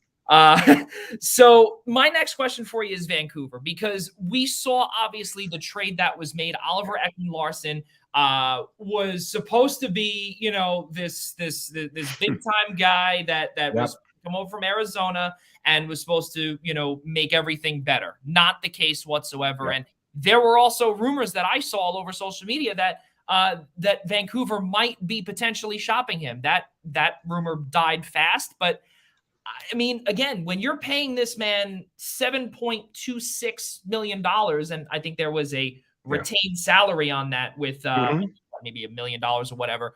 That, as you brought up about with Bo Horvat, who's their team captain, now this kind of puts them in a little bit of a situation where they might not have room to sign other players, but they did re-sign JT Miller. Where do you see this team going? Because it almost seems like they're going down, up, but they should just consistently be up. But it's really very question marky, if you will. Yeah, well, they missed the playoffs by 5 points. But they played way better with Bruce Boudreau. Whatever reason, it didn't work with Travis Green anymore. He moved on. Bruce came in, did a great job. So, yeah, I think they're going to trade Bo Horvat because Bo's unrestricted at the end of the season. He's an unrestricted free agent. He's making $5.5 million. I don't see if you have to pay. You're already paying Quinn. You're going to have to pay Elias Pettersson, right? Because he had 7-3. He's going to be restricted at the end of 2024. I think that's the move that you make because you've now said that this is JT Miller's team by giving them that money, right? So that's it. So I think that, and again, this is the opposite of Seattle. I think they're entertaining. I think they score a lot of goals. I question defense. You talk about OEL, Tyler Myers. Hey, look, he was a plus 15 last year. I know people rip on the guy, and I know plus or minus, people go nuts when I mention plus minus. This is a competitive team that I think can get in the postseason if, let's say, in LA falls out, or maybe you don't have 5 teams make it from the Central Division. But I think it's a 1 and out. I just don't, and I like Tyler. I like Demko a lot. I just don't think there's enough quality there to say, okay, this is a team that's going to threaten. Let's say, if you think Calgary and Edmonton are at the top of the division, Double J, then this team is not prepared to beat one of those teams at this point. See, that's tough, especially with the amount of money that they have tied into a lot of these players. And again, really the one that I look at is the OEL trade when you've got him for another, let's see, 5 more years. Long time. Yeah, exactly. And that's going to be a really, really tough player to trade and he's on a no movement, I believe. So that's going to be tough as well. And how much also the cap goes up to in a certain amount of time to retains it, whatever it may be, going to be tough. DB, my last question for you, or actually my last 1.5 question before we get to Mike, and he'll close it out. The media now, and since we're all a part of the media, it must be really amazing for you where 2 years have gone by and we have 2.5 years have gone by, and there's been Zoom availability and it's not the same. And I remember, again, we spoke about this when we first met in the interview series, how, this is going to be a completely different, this is going to be different where, you're not going to have that access that you once had, and everything, the unknown, the light was not at the end of the tunnel now. And here we are, the light is at the end of the tunnel and we're all walking through it, which is fantastic. And for you, DB, you're able to now go back into the locker room and make those connections again. How cool is that we're beyond where we were a couple of years ago when you and I first met and got to talk about your life and everything along those lines. And, now you're able to go meet with the guys again. Well, when fans say it doesn't matter, who cares? It matters a lot. Like, if you want better stories about these guys, like when you sit and have conversations with them in the locker room on off days, and it matters a lot, right? Because nobody likes, and just from an emotional standpoint, nobody wanted to walk in the locker rooms with a mask, right? I was one of 3 American journalists, media at the bubble in Edmonton for the Stanley Cup final. That was great. I made history. It was the worst thing in the world, sitting in an empty building with no fans in Edmonton, a beautiful building, and playing Stanley Cup final between Dallas and Tampa Bay. It was horrible. So it's great. It's great for everyone. It's great for the players because they get more publicity and they get more. And here's what it also does. Like, remember, I think it was last season when Leon Draisaitl and Jim Matheson had a little spat there about Jim knows everything. And well, if we had locker room access, that spat never becomes public. Because if Leon has a beef, or if any writer has a beef with a writer of one of the Kings, although I've never had a beef with anybody in Los Angeles because I treat people fairly, but if there's a beef on an off day, Leon could grab Jim and they can have a private conversation in the room and square things out. You can't do that over Zoom. You can't do that when you get in the locker rooms, right? Relationships went out the window. Any new player that came into LA, like a Byfield or Kaliev, you don't get to know these guys because they try them out. And it's not the Kings' fault. I'm not blaming them. They'll try them out every 5 or 6 days, and you'll talk to them for a couple of minutes, as opposed to every day when you're there pregame, when you're there on an off day, when you're there for morning skates. It changes the dynamic considerably with respect to storytelling. So I think we all benefit from it. And again, it's normal.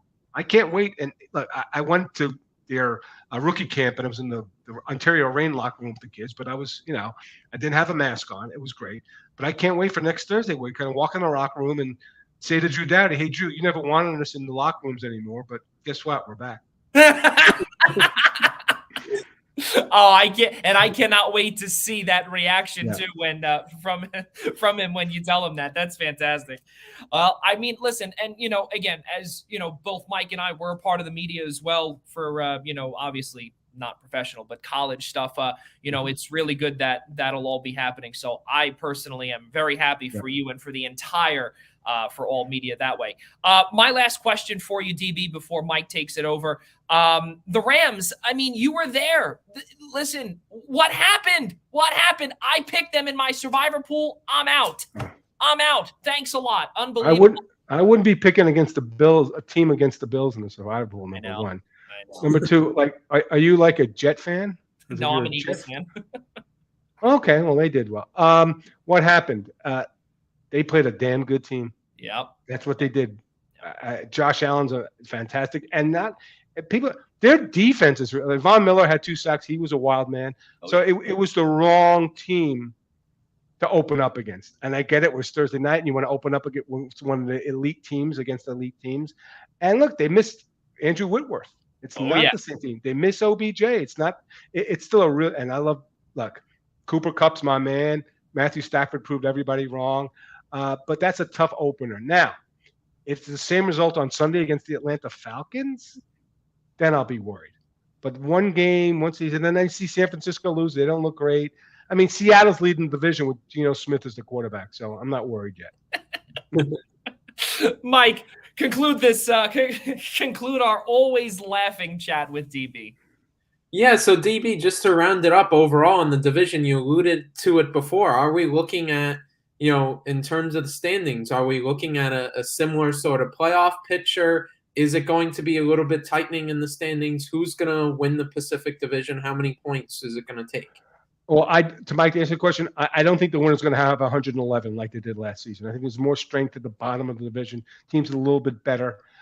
So I think you're probably looking at maybe 105. I think it'll be a dogfight, and I think it's probably a 3-team dance between Calgary, Edmonton, and Los Angeles. So I think that you're looking at 105, 106 wins of the division. I'll stick with Calgary because I think the impact of the players that they added, like it kind of regenerates that team, right? Because you had guys there. I'm saying, okay, Johnny's leaving, Kachuk's going to walk. What's going to happen with this team? And now, wow, like this team is serious, and it galvanizes the rest of the depth chart. When you see Tree go and get Naz Kadri, like he's not messing around. Like we want to win. Like we're not happy. And we're not satisfied. And everybody says nobody wants to play in Calgary. Well, Jonathan Huberdeau wants to play in Calgary. Now, granted, I might want to play in Calgary for $10.5 million a year. But I think it's a close race. It could go down to the last weekend, a more competitive division, I think, top to bottom. I'll still say Calgary will win it, and I'll probably say with 105 points. But it wouldn't shock me if L.A. or Edmonton rose up and grabbed it. But I think it does go down to the final couple of days of the regular season before we see the winner. But I'll go with Calgary as a repeat performer. Doesn't mean they'll go far in the playoffs, but I like them to still win the division, albeit much closer than last season. Ooh, that's going to be something to watch for with, as DB did say, a tighter division with the bottom three getting a little bit better, with the exception, of course, of San Jose, because that's just an absolute disaster. And we didn't really talk about them because that's just all negativity. Ladies and gentlemen, our good friend Dennis Bernstein, DB, one of the co-hosts of The Hot Stove, powered by the Fourth Period, on Saturday mornings from 11 a.m. to 1 p.m. Eastern time on SiriusXM NHL Network Radio Channel 91. DB, as always, thank you so much for coming on here. And when do you guys go back on? You, Pates, and Dave go back on. It's this. I believe it's October 8th. It's the second Saturday, so it's right. Yeah, October 8th is the second Saturday in October. The opening night's the 11th, so we'll come back on the air on October 8th. I'll also be doing probably doing some co-hosting work with Steve Koulias on the Power Play from 3 to 6 Eastern as well. I sat in usually about once a week last season. You have guys like Shane O'Brien, Mike Robb, Marty Baron also co-hosting, but look for me to return there. But first show for Hot Stove, 11 o'clock Eastern, is October 8th, right before the season starts on the 11th. Yeah, there's no doubt about it. Ladies and gentlemen, of course, also on the bottom, too, you'll be able to find DB on Twitter at DennisTFP for everything LA Kings and really all the National Hockey League. DB, as always, thank you, my friend, for coming on. Always a pleasure, and we will see you soon. Double J, Mike, thanks for the time on the Primetime Rundown. Great talking to you. All right, thanks. We'll see you soon. Well, Mike, it has been a fun one with DB, of course, and it's always a fun time with DB. Always a fun time. Yeah, just fantastic stuff. Always good stuff from him, and a real good roundup of the division. And love the interesting insight there. Looks like things will be a little bit tighter. We spoke about it off air, how much the movement there was in the Pacific Division. That was probably, as a collective division as a whole, was probably some of the more active in the NHL. So could be in for an interesting year. Yeah, I mean, and again, just by looking at, just to give my quick take, I personally believe that San Jose, as we did say, is going to be at the bottom of the barrel. Anaheim will be right above it. I expect LA to do not as good as they were last year, but again, when you have a playmaker like Kevin Fiala, as what DB said, I know that they don't have a lot of depth, but there's a few players that need to definitely step up, and one's Lias Anderson, and other one's Brendan Lemieux, obviously, to to Ranger, legends, of course. Quentin Byfield too. There's so many solid things. And there's another team that we didn't really talk about much was Anaheim.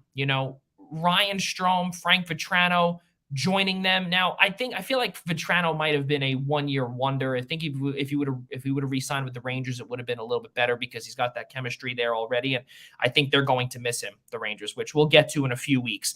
But that top line presence on the wing, on the right side anyway, will definitely be missed. It's going to be tough out in Anaheim. Like I said, we didn't really talk about them much, but we'll see what happens. It's going to be a fun National Hockey League season. And next week, Mike, I'm right back here in Philly. You'll be back home in Queens, and we'll be talking the Central Division. We'll be talking about first off, obviously the Stanley Cup champs, the Colorado Avalanche, and we'll be going down the list. We'll be talking about, of course, what Arizona brings in their 5,000 seat arena shared with the Arizona State Sun Devils, an absolute disaster of a franchise. How the NHL is allowing them to play there is beyond me. But hey, listen, I think that would be really cool.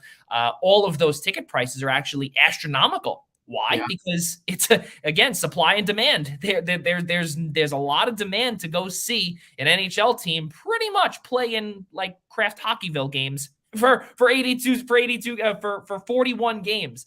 And for those that don't know, Kraft Hockeyville, they're played in little buildings, right? The NHL gives some money, Kraft donates some money as well, and it's almost like they're playing in like Iceworks out in Syosset for those that know the former Islanders practice facility. What a disaster! We'll also be talking about Chicago, Dallas, Minnesota. They've got $12 million in dead cap. Dallas, they're going to have Jake Ottinger, who's going to be signed. I think he signed already that long-term deal, 3 years. St. Louis has been re-signing guys, Jordan Kyrou, Rob Thomas. So those things like that are going. Winnipeg, that's another big deal too. Today, Blake Wheeler's captaincy was stripped today because Rick Bowness wants a full view of what's going to be for this team. This is a team that's really in purgatory right now. So I don't know what's going to be in the Central, but again, this is a clear-cut Colorado division that I don't know if they can, if they'll ever relinquish it. Again, Nashville too. Nashville looked okay, but again, they're coached by John Hines. They do have Ryan McDonough there now as well, but he's aging. So a lot of cool things coming up, Mike, in that Central Division. Yeah, definitely. It's going to be a real interesting start to the year in the NHL, and we're going through our preview division, and a lot to talk about there in the Central, as you just laid out. Some of the storylines really well there, a lot of turnover, and a good collection of teams that there's a lot of uncertainty of where the direction of their franchise really is. Yeah, really crazy stuff there. So with that being said, we will end a little bit early today just because we've pretty much run through everything, Mike. It's been a fun show. Again, it's been a fun time. So cannot thank DB enough for coming on. And let's get to our kudos. Mike, it's all you. Well, going back to what we started almost the show with, and again, not taking for granted, kudos to Aaron Judge for taking the risk and betting on himself this year. We've said it time and time again, and betting on himself, not taking the long-term extension. And we'll see what the numbers wind up being in the offseason. And that's going to be a tense discussion we'll have in a few weeks and months' time. But, he's massively won the betting on himself and whatnot. It's having, just as I said before at the beginning of our show, just one of the best individual seasons from a Major League Baseball player in the last 20 years. Kudos to him for what he's been producing. There was, of course, that viral video in the off season where he was taking batting swings in the cage and whatnot, and he's joking. He's like, "Oh, I'm going to hit 50 again this year," and he's hit that and much more. And I think you even have to put him on Triple Crown watch with what he's doing in the American League. And we'll talk about the MVP discussion later on, which he could put the grievances gif up there because that's just ridiculous. The conversation that's causing. I don't care if I'm a New Yorker, a Yankees fan, or biased or whatever. Absolutely ridiculous that's even a conversation and a debate. But more on that later. But just kudos to him, and go get that record, man. Get it as quick as possible so next week we can have even more kudos. Well, next week also is episode number 100. Episode 100 is next week, and we will be bringing back something that a lot of folks have not heard since the days pre-COVID. That is the only hint that I will give away tonight. The only hint I'll give away is that there will be a few things that we will be reviving from the first 5 episodes will be on next week. Going to be tons of fun. Mike, my kudos goes to veteran Fox Sports reporter and Erin Andrews. Now, I don't know for those that typically keep up with media stories or anything along those lines. I usually keep up with Sports Business Journal, a lot of things regarding the sports media and everything like that. But this one made it all around social media and all around every single news outlet, MSNBC, CNN, Fox News, everything. Mike, Erin Andrews was in, they did the Minnesota and Green Bay Packers game last week. Greg Olsen, Kevin Burkhardt, and Erin Andrews, right? During an appearance, how we found out about this, Erin Andrews has a podcast with Carissa Thompson, who is one of the Fox Sports hosts for Fox NFL Kickoff, and also one of the hosts for Thursday Night Football as well on Amazon Prime. Calm Down with Erin and Carissa. Erin said that she had planned to take her car service from Chicago to Green Bay so she could listen in on some conference calls. She can, figure a few things out ahead of her big interview with Aaron Rodgers, right? Which we eventually saw last week. But in that time span, there was a little bit of a problem with her driver. Now, she had a driver, I guess a limo driver. Now, she didn't go into that. The driver fell asleep behind the wheel. And the reason why she found out about it was because she heard snoring and the car was moving, was pretty much swaying. She flat out said that was not a way that she wanted to die. That was not a way that she wanted to go out. So what did she do for the driver? She immediately said, "Are you effing sleeping?" And apparently the guy woke up, whatever, and she told him, "Stop over at this McDonald's. I'm going to get you a coffee right now." So she runs into the McDonald's. She gets him a coffee. He doesn't drink it. And it was an awkward moment of silence the rest of the way. But the reason why my kudos goes to her is because as a media member, you're in the process of doing all of this, but your life is also at risk too. You're in the backseat of a car, of a limo. You're driving up from Chicago to Green Bay, which, by the way, it's a little bit of a drive. You're driving all the way up there, and your driver falls asleep behind the wheel. For those that are out there that are just tired, pull over. If you can't do it, pull over. I've had my experience of that before. Just pull over, and that's exactly where we will leave it. So, crazy stuff has gone on in the sports world the last week. And as you can see, too, things happening all across the country in terms of sports, both on the field, off the field, everything along those lines. So let's conclude our show with of course our good friends from the Essential Wrestling Podcast. On Tuesday night, September 20th, 5 p.m. Eastern Daylight Time, the guys Al Carl, John DeConi, John Smith, and Gary Miheffi will be back with you to recap everything that has gone down in the world of wrestling, only right here on the Eastern Observer. Also can be heard too on Odyssey, Spotify, Apple Podcasts, Google Play, and all of the above. Of course, our show, the Primetime Rundown, powered by StreamYard, will return next Friday, episode number 100. We've got a ton of surprises for you. We're going to have some good things to show you all next week. Our show can be seen right here on the Eastern Observer by subscribing to us on YouTube. And of course, you could listen to it on Odyssey, Spotify, Google Play, iHeartRadio, and Apple Podcasts. Of course, ladies and gentlemen, too, as we always show, be sure to search the Primetime Rundown on YouTube and, of course, on all of the audio platforms. And please hit that subscribe button. We really appreciate it. And the same thing goes for also our friends at the Essential Wrestling Podcast. Be sure to search the exact title and hit that subscribe button by also searching the Eastern Observer at the following platforms as well. So that's where we conclude. So back here, I will be in Philadelphia next week. It will be, that's where we'll be. We won't have the backdrop for the next few weeks, but it's going to be Mike holding down the fort back home in New York. And episode 100, Mike. Can't believe that we are going to have 3 digits after tonight in this show.